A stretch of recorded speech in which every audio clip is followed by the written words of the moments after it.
This week on the 77% Street Debate. We can see that human rights violations are still occurring. Children are still being forced into these sites. Do we give up hope?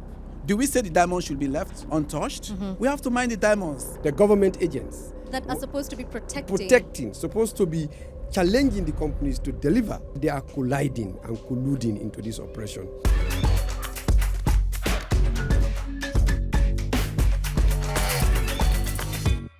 Hello and welcome back to the 77%, the show for Africa's youth. This week we are in Koidu. This is Sierra Leone's rich mining district. And in this country, you will find literally anything from coltan to iron ore and diamonds. But it is extracted and very quickly exported. And so today we want to find out, are those exports translating to wealth for the young people who live here? Who better to answer this question for me than fellow Sierra Leoneans? And we're going to begin with Ibrahim. And I just want to get an overview from you, because I've often heard it say that, had it said that minerals and riches, natural riches, particularly for Africa, can be a curse.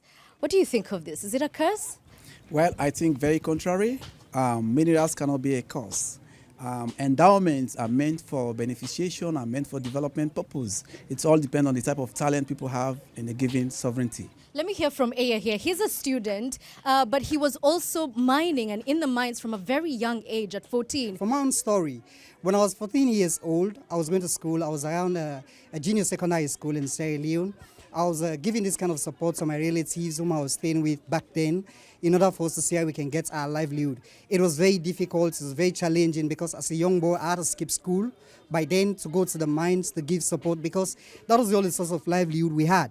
And even onto that, I barely escaped that particular period, not falling out of school, because a lot of colleagues whom we were in that stage with, whom I started schooling with, because of mining activities and because of, the effects of mining activities, they were not able to further their education. Today, a good number of them are dropouts. So if we look at the impact of diamond mining to youth, in the wider population in Sierra Leone, for me, it is much of a cost, because we are not getting the kind of dividend. We are not getting the kind of profits. Okay, and by the way, we should mention that where we are right now, there's a big mine that operates just beyond this mound. And what we are seeing is a byproduct of that blasting rocks, which are then crushed into smaller pieces by the women we're seeing in the background to then be sold to construction workers. So I'd like to hear from the mayor, because we've heard that this region, despite its riches, is not reflective of the diamonds and the gold that's coming out of this region. So I'm wondering why. You're right. The reflection of the natural resources we have, you cannot actually tell whether the diamonds, the golds, and other minerals extracting from Kono, whether actually this is a place where those minerals are. But on the contrary, to say mineral or diamonds or whatever mineral given to us is a cause, it's not a cause. The availability of the natural resources is not a problem. It is a proper utilization of the mineral resources that has a problem. Policies around extraction of minerals, these are the problems. If we have a good governance system put in place, how to extract, and even if there is a political will to bring those machines, those technologies, how to transform those raw materials here into a finished product. Actually, let me just bring in Sulaiman here, because you spoke of policy, and he is from the National Mining Agency, the body that is supposed to enforce policy and also create it around the extractive industry. So is it right what the mayor is saying, that we just have a lack of that leadership from national level?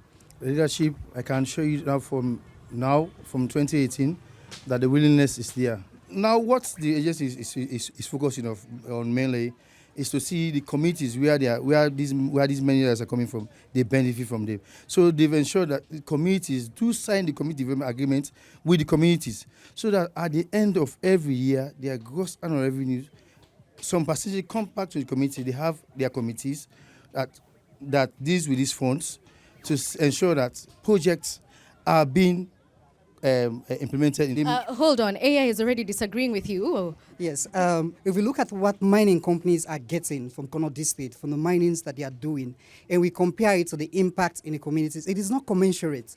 Even the community development agreement that they say they signed with those communities, the amount that is getting back to those communities, it can undertake no tangible development project. Look at the communities. For example, we are very close to one community, which is a relocated community, which is a resettlement. This community lacks water. They are not having access to electricity, and they are very close to this mining company. So what are we talking about in terms of communities benefiting from the mining? What does the Sierra Leonean government say about who mines, where they're allowed to mine, how much comes back into the community? water. That's a problem everywhere now. But these settlements, they are doing their best. You have areas that do not have water. But every now and then, this problem comes. We tell the people, this is the problem of the people, this is the problem of people. So it's ongoing. Yeah. They are trying to address most of these issues. We know there are issues. The mayor is raising his hand on that side, but I want to hear from Mary for a second, because you grew up in a place that has been mining for a really long time. In fact, some of the earliest diamonds were discovered where you grew up. Did you see this reflected as you were growing up, you know, that yes, we have good agreements with the... Oh, you're already shaking your head no. Okay, go ahead, tell me. Before this time, I think there was a better system in place. Many people benefited from it before even we were born. I think we heard of the benefits that our own parents, even our grandparents, we are benefiting. So for the fact that mining or diamond as a resource,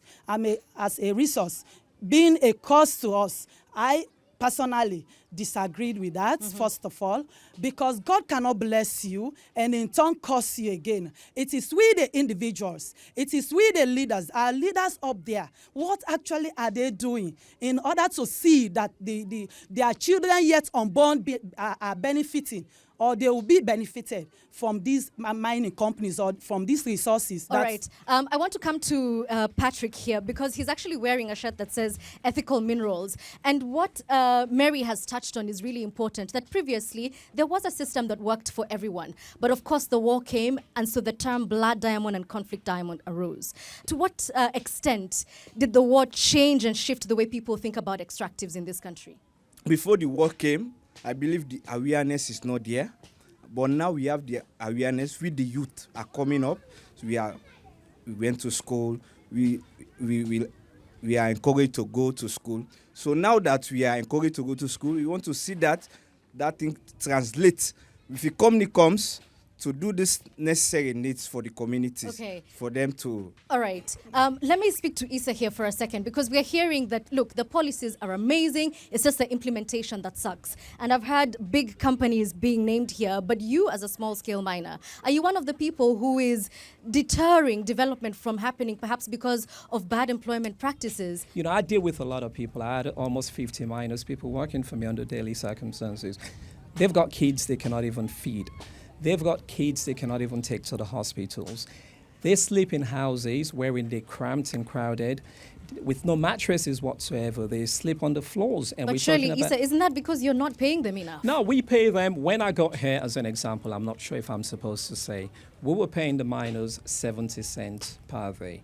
I thought that wasn't enough. We pay them $1. And when the diamond comes out, it's theirs. They tell us how much they want for it, and we negotiate. So we're actually supporting them to make sure they can get on the field and work. I want to come back to Aya for a second, because I want to understand, you know, I think for people who don't live or come from places where there are mines, the imagination is that you come in, you mine for 2 days, you get a diamond that's about 50 carat, and then your life is set. But what's the reality? Well, the reality, it is on two spears. For example, if you're doing artisanal mining previously, like about 2 or 3 decades ago, some people will say, by then I was very young, and maybe I was not even born, 3 decades ago, they'll say like they'll leave their parents or wives at home and say, let me go to the mines and go and take diamond and come. But looking at the trend now, for the past 1 decade now, that has changed eventually. On average, how long would an artisanal miner be at the mines before they're able to extract something meaningful? So there are some people, if you ask them from stories, they'll tell you that I've been mining for the past 3 years and I've not gotten a single diamond. Some people tell you I've been mining for the past 3 years. The diamonds I've gotten from the mines, it is only worth about $50. Okay, let me hear from Benedict here because he's actually a very busy man. I was joking to him earlier, but he's actually embroiled in 8 lawsuits active against big mining companies because of various reasons. So is what we're hearing from Aya reflective of what you're seeing in your profession, that it's the big mining companies who are raking it big, whereas the communities are basically going with nothing? I cannot specifically speak to these matters because they are subject to judicial proceedings, but I will just reflect on the facts that have been arising out of this debate. Yeah. Communities are calling out and saying we've been oppressed, we've been abused by mining companies, and they are not respecting the laws and policies as articulated by the leadership of this country. But most worrying, it is not the communist behavior that is worrying to the communities. It's their leadership attitude towards their oppression and suppression and exploitation. That is what worries them. When we consult with them in chamber, this is what they always raise. Mm-hmm. And the problem we have also is that if that is the persistent matter that we take to court, and in the circumstances, the communities are saying, instead our leaders side with us, they are siding with the companies. Let me go to the leader that we have here, the mayor. You knew I was coming for you. That's why you're laughing.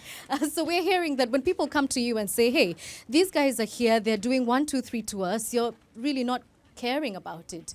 You're more concerned about the investment rather than the welfare of the people in your community. True or false? Well, when you look at the mining policies in this country, one, it is not done at the local level.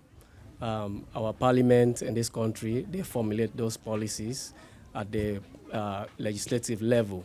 The leadership I have, like the local council level of leadership, if you ask me, I think I will stand with the people, the view of the people, because imagine myself as a mayor, when we meet at some quarters, other people will say, the mayor from a mining rich community, and he has a lot of money, the council has a lot of money. But it will surprise you to know that since I became a mayor 2018, we've not received $10,000 cash from any mining process in this particular community. But give me a second. Let me come to Sulaiman. How is that possible, given that the act is very, very clear? 1% of proceeds from mining companies should come back to the communities. Well, the percentages are not static. It depends on the company. Now, like in Koidu Street, we have 5 large-scale mining companies, but only 2 are productive now. For every stage, every step you want to take, they have their consultants. They call them, they do environmental social impact assessments to see what and this affects the community. They present them to the company. Quarterly, we have the National Minerals Agency board. They come, they do inspection, they see what and what is not going right with the company. They give exactly a picture where they are, and then where they are going to, and then where they are from, and then where they are going to now. Okay, let me hear from Benedict. Yes, I think the point the NMM Sulaiman is pointing out reflects our communities who are fighting against oppression, the attitude of government and political leaders. So the government agents that are supposed to be protecting, supposed to be challenging the companies to deliver to the communities. They are being indicted by our communities that they are colliding and colluding into this oppression. It's a serious issue. It's a security issue. And you look around here, these are the people who own the lands where the diamonds are mined. They've been reduced to the utter level of poverty, -0 poverty level. Instead of having their children go to school, go to universities, go to hospitals, have good infrastructure. Look at them. The children below 10 years are smashing stones dug from the rubbles of the diamond mining of octogenarian type, one of the best quality diamonds in the world. And they cannot see it. It is not accounted for. No one knows what is taken there every day. Let me ask him. Ask him that question. Let me ask Let him declare to the people. So, because earlier you did say that, to be fair, that percentages are not static. But are you able to track and trace how much is being extracted? Okay. Now we are still, NMA has mines compliance officers inside there. They work on 3-shift basis. What the mining, the company gets, they package everything, they sign, they seal it, they ensure that it is being sealed, and then kept into a safe. Yeah. Every day on 3-shift basis. So In the last year or so, based on what the mayor is saying, you want to tell me that what has been exported, 1% of it does not amount to $10,000? The enemy calculates what they've exported, and then they have the percentage, 0.25%, that comes back to the community, for which the CDCs, they've got the accounts. Those money they are not being sent into the paramount chief's account. They have the CDC, the committee improvement committee has their own accounts. We ensure that before the start of the use of the money, they identify projects for which they want to implement. Okay, what projects have been I mean, I'm sure that is beyond your scope, but I'm just trying to see, if you put money into an account and you never see the results, why keep putting money into the account? That's why I'm telling you now, they've built 3 secondary schools, 2 secondary schools and a primary school. And then there are 2 ongoing projects, one a health facility as Yadu community, and the staff quarter is completed. Yeah, I want to come to Issa here for a second, because you've recently returned from living abroad. Have you seen any dramatic changes since you've been away? I think, to be honest, Sierra Leone is the only place you come back to, you never get lost, because everything remains the same, whether it's in Freetown, it's in Bo. So there has been no changes whatsoever. You know, the question would be, is diamond the thing that's going to bring that change? For me, I'll say no. Because we've seen over a century, perhaps, that diamond has made very little impact. We see other countries like the Gambia, Senegal, they've got no diamonds whatsoever. As a matter of fact, they got peanuts. So for me, I don't know if the answer to Sierra Leone's problem is minerals. And yet you're in the business. I'm in the business because I see there is a bit of an opportunity. I can make changes in people's lives. I help communities. I support people. I spend money on a daily basis. I employ people, direct employment. As a matter of fact, I've got close contact with people in governance. And what they say is, we need people like you that are making direct investment, direct employment. So I'm happy to be back home doing whatever little I can do. I see a lot of experts around me. They know what's going on. They know what the problems are. Maybe they need to be engaged a lot more. Maybe there's that sense of responsibility by everyone to make sure we can all make an impact. All right. Unfortunately, Issa has to leave because he's a busy man. He's got to sell diamonds. But we still have the panel here. Let me say to the last comment the other gentleman said about diamonds is not an answer. Diamonds is an answer. A short while ago, before we come here, I Googled diamonds in Sierra Leone. I saw blood diamonds. I saw diamonds wrecking lives of people. I did the same, diamonds for Botswana. I saw diamonds lifting, transforming Botswana. I saw the policy in Botswana. Instead of having Octia Mining, a company registered in Virgin Islands, owning 100% of London mining shares in Sierra Leone, and taking over the mines and Octia diamonds of Sierra Leone, literally presiding over the wealth of Sierra Leone diamonds, Botswana said, no, we have what we call the Swana. That is, the Bia and Botswana, the state, owns the mining company that mines and polishes diamonds in Botswana. And guess what? On the records, 80% of the proceeds of the diamonds in Botswana goes to state coffers. And guess what? All of that goes to schools, hospitals, roads, infrastructure. Okay, I want to hear from Ibrahim and Aya for a second, because, you know, as everybody is speaking, I'm wondering, you're the people who are living in these communities. Why not take these companies and sue them? Why not protest? Why not demand more from your governments? Honestly, Kono was 100% destroyed during the Civil War. This was the center of the war. Yes, of the war. Probably for the diamonds.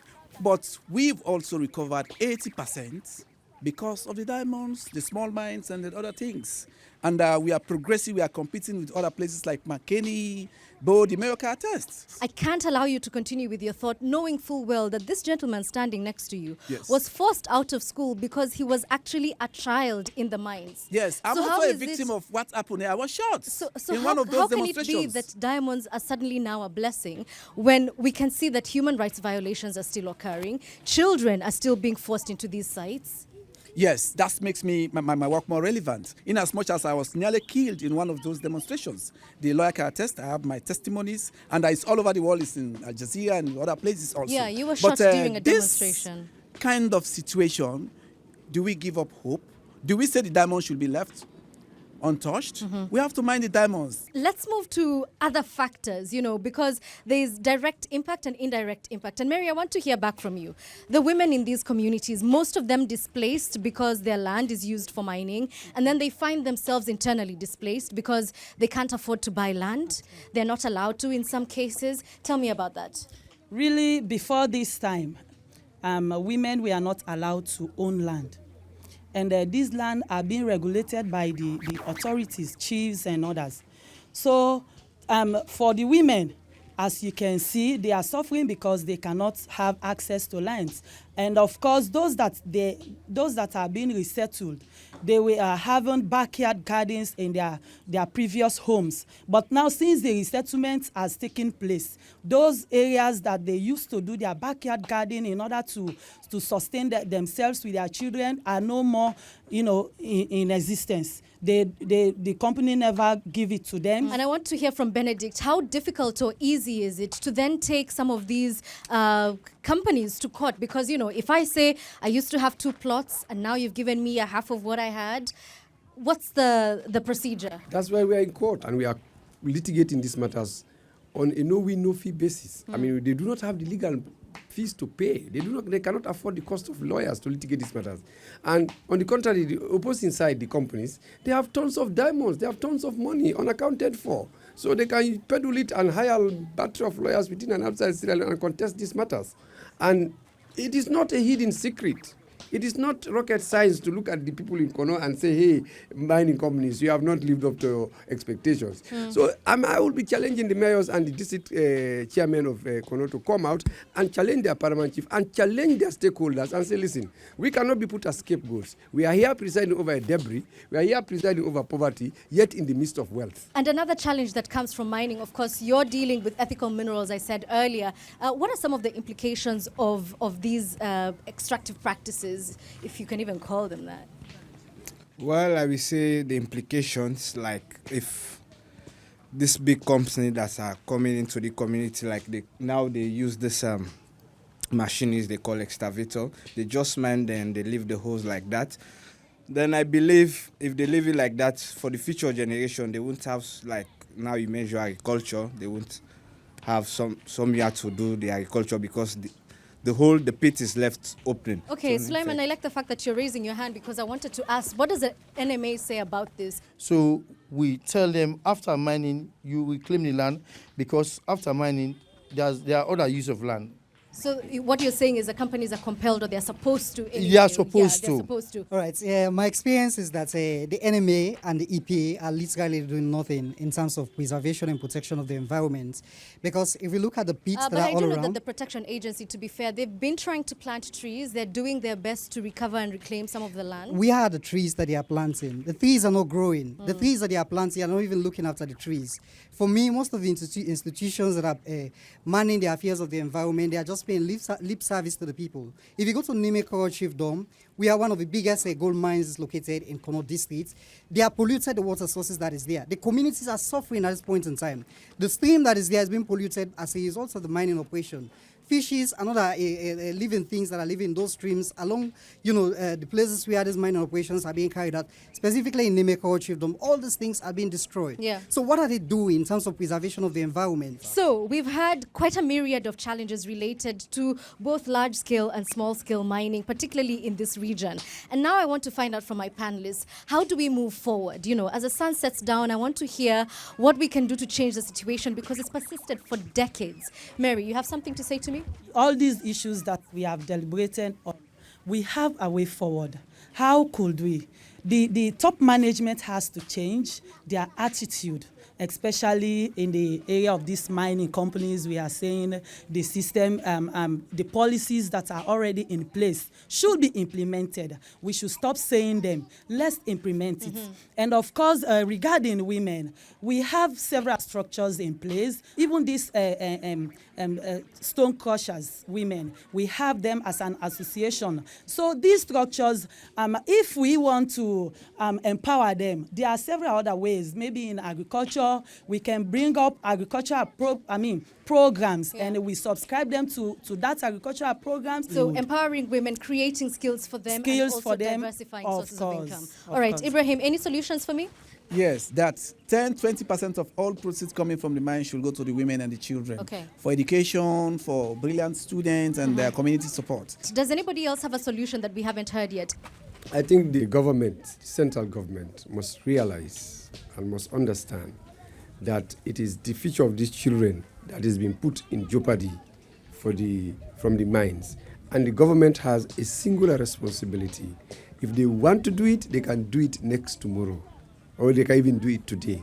The excuses, the structural adjustments, the reliance on foreign donors and even IMF is not necessary if they can really utilize the resources that are coming here. And like I said to the NMA gentleman, we don't know what comes there every day. Even if they say they know, they are not publishing it. So how can we claim the 1% or the 3% that is agreed in the first place? How would you calculate 100% all over what? Right. Nothing. So the government must be transparent, accountable, and development must not be party political issue. Once you are in government, you are government for everybody. Okay, well, at the beginning of this debate, I asked if the riches that are found largely underground in this country present a curse or not to the economy and the people of this region. What I've heard in a resounding way is that no, they're not. It's simply how they're handled or mishandled. I don't know what your viewpoint is, but thank you for watching.